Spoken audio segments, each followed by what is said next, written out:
I can say to my new Samsung Galaxy S25 Ultra, hey, find a keto-friendly restaurant nearby and text it to Beth and Steve. And it does, without me lifting a finger. So I can get in more squats anywhere I can. 1, 2, 3. Will that be cash or credit? Credit. 4. Galaxy S25 Ultra, the AI companion that does the heavy lifting so you can do you. Get yours at Samsung.com. Compatible with select apps. Requires Google Gemini account. Results may vary based on input. Check responses for accuracy. 1, 2, 3, 4. The Brutally Delicious Podcast. The Brutally Delicious Podcast. The Brutally Delicious Podcast. The Brutally Delicious Podcast. What's up, everybody? This is Dark Macek with Brutally Delicious, coming at you with a review of Sculforge's brand new album, Cosmic Crusade Chronicles, Stories from the Nevermind. Yes, that is actually the album title. I did not stutter or forget it. So, brand new band to me. Style is roughly power metal. The thing is, at the end of this, I'm still not sure whether this was meant as a kind of parody.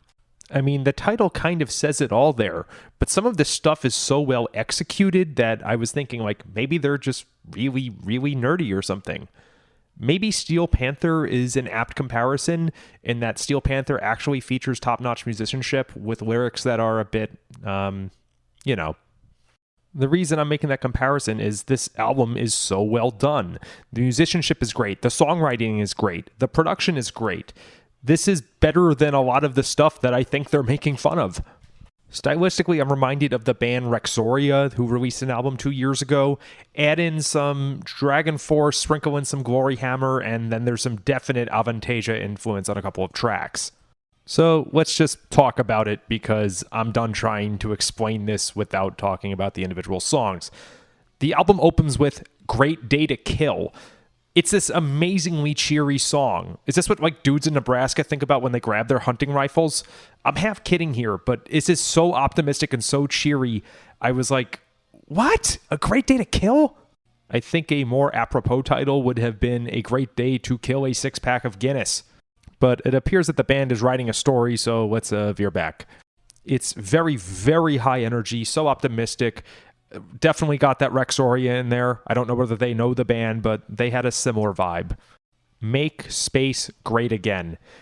The title might be off-putting to some of us, but I thought this song was fantastic. Wonderful chorus, and it's the envy of many bands that are not being silly. At the end of this, I just wondered, gee, why is my favorite genre so easily pastiched? But hey, it is, and it's great. Edge of the Universe. Here's a great feely song. It's not a huge ballad, but it's slower and it's more emotional, but it's still got some heaviness to it. I was reminded of Enchant Me by Skeleton, which was like my favorite song released that year, so good for you. Maybe some Avantasia here too. They have a lot of those half ballads. Power Heart. Here's a great burner. It's energetic as all hell. Good chorus, great drumming, and just a great battle song. And by that I mean I can like see myself crusading. I don't think this was meant for like the Crusades. I think it's probably their own space story. But hey, if it makes me thinking of that, it's doing something right. This solo has probably my favorite use of a whammy pedal ever. Have I mentioned I don't like Tom Morello? Last but not least, Conquer the Wild. This is the best chorus that Tobias Sammet never wrote. I'm sorry, but like this is actually like if you told me this was Avantasia, I would have believed it. I don't even know what Avantasia song to compare it to because it just sounds like the band, and maybe not necessarily in a send-up way, but just in the sense of, wow, this is really great songwriting. So if this band is in fact a parody, I'm going to call this song their Eyes of a Panther. That is, my opinion, Steel Panther's best song and one of the few where you can show it to people and they're not immediately laughing or grossed out by the lyrics. Okay, so I've definitely got some soul searching to do because my favorite genre probably just got roasted. It's totally in a loving way. Like, you can't put in that level of effort and, you know, be that good of a songwriter in this style without loving it. I'm seriously wondering how to tell my friends that I heard this kick-ass song called Make Space Great Again. Maybe I say it just like that. Well, I'll give it a go, and I'll definitely give the band's first album a listen because, wow, this album kills, and I can't wait to see what they do next. And from the bottom of my heart, I'm actually kind of hoping I'm totally off on their vibe. It would just be way too funny if it turned out they were dead serious the whole time. Kick-ass work. Rock on.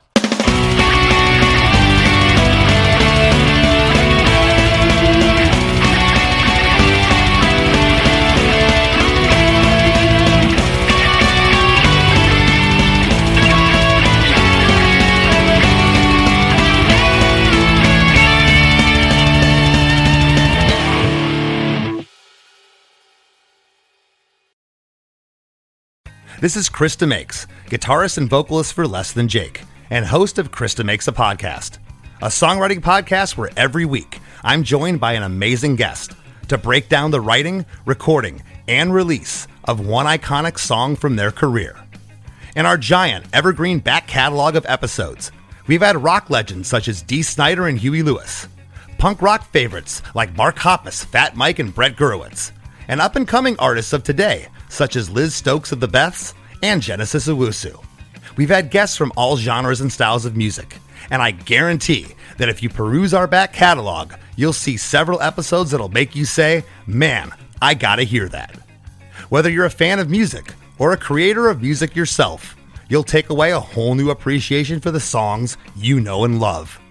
Krista Makes a Podcast is available for free on all the places you could possibly listen to podcasts, and new episodes come out every Monday.